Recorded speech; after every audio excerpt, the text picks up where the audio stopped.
दवाइयों की दुनिया बहुत तेजी से बदल रही है। नई नई टेक्नोलॉजी आ रही है। सबसे ज्यादा दिलचस्प चीज है रोबोट दवाई वाला। रोबोट दवाई वाले ऐसे सिस्टम हैं जो खुद दवाइयां दे सकते हैं, स्टॉक मैनेज कर सकते हैं और मरीजों को सलाह भी दे सकते हैं। आजकल कई जगहों पर रोबोट दवाई वाले इस्तेमाल हो रहे हैं, जैसे कि BD रोवा एक रोबोटिक सिस्टम है जो दुनिया भर के अस्पतालों और दवाई की दुकानों में इस्तेमाल होता है। ये सिस्टम हजारों तरह की दवाइयां रख सकता है और बहुत सही तरीके से दे सकता है। स्टेरिलाइन की रोबोटिक फिलिंग मशीन एक और उदाहरण है। यह मशीन बिना किसी इंसान की मदद के दवाइयों के कंटेनर को हिलाने के लिए मैग्नेटिक लेविटेशन सिस्टम का इस्तेमाल करती है। इससे गंदगी का खतरा कम होता है और दवाइयां जल्दी और सही तरीके से मिलती हैं। ये बस कुछ उदाहरण हैं कि कैसे रोबोट दवाई वाले मरीजों की देखभाल को बेहतर बनाने के लिए इस्तेमाल हो रहे हैं। रोबोट दवाई वाले के कई फायदे हैं, लेकिन यह याद रखना जरूरी है कि वो इंसानी दवाई वालों की जगह नहीं ले सकते। इंसानी दवाई वालों का हेल्थ केयर सिस्टम में बहुत जरूरी रोल है। दवाई वाले अच्छे से ट्रेन्ड प्रोफेशनल होते हैं जिन्हें दवाइयों और उनके काम करने के तरीके की गहरी समझ होती है। वो मरीजों को उनकी दवाइयों के बारे में पर्सनल सलाह और काउंसलिंग दे सकते हैं।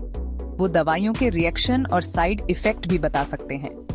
जिन मरीजों को कॉम्प्लेक्स मेडिकल प्रॉब्लम होती है, उनके लिए भी इंसानी दवाई वाले जरूरी होते हैं। ऐसे मरीजों को खास दवाइयां या डोज की जरूरत हो सकती है जो रोबोट नहीं दे सकते।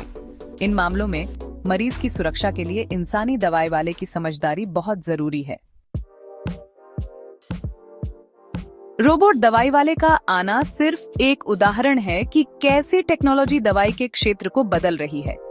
दूसरी टेक्नोलॉजी जो बहुत बड़ा असर डाल रही है वो है टेलीफार्मेसी। इससे मरीज वीडियो कॉन्फ्रेंसिंग या दूसरी टेक्नोलॉजी से दूर बैठे दवाई वाले से बात कर सकते हैं। यह उन मरीजों के लिए ज्यादा मददगार है जो गांव में रहते हैं या जिन्हें ट्रैवल करने में दिक्कत होती है। आर्टिफिशियल इंटेलिजेंस या AI का इस्तेमाल नई दवाइयां बनाने, पर्सनल दवाई का प्लान बनाने और मरीजों की देखभाल को बेहतर बनाने के लिए किया जा रहा है। जैसे कि AI वाले चैटबॉट्स मरीजों के दवाइयों के बारे में सवालों के जवाब दे सकते हैं। इन नई चीजों से मरीजों के लिए जरूरी दवाइयां लेना और अच्छी देखभाल पाना आसान हो रहा है। सेक्शन 4 AI और दवाई वालों का बदलता रोल। दवाई के क्षेत्र में AI के बढ़ते इस्तेमाल से इस प्रोफेशन के भविष्य को लेकर कुछ चिंताएं हैं।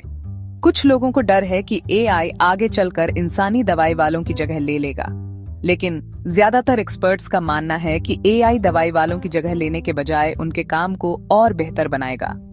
जैसे जैसे AI दवाइयां देने और स्टॉक मैनेज करने जैसे ज्यादा रूटीन काम करेगा, दवाई वालों के पास मरीजों की देखभाल पर ध्यान देने के लिए ज्यादा समय होगा। इसमें मेडिकेशन रेकंसिलिएशन जैसी एक्टिविटीज शामिल हैं, जिसमें मरीज की दवाइयों की लिस्ट की समीक्षा करके किसी भी संभावित समस्या की पहचान करना और उसे हल करना शामिल है।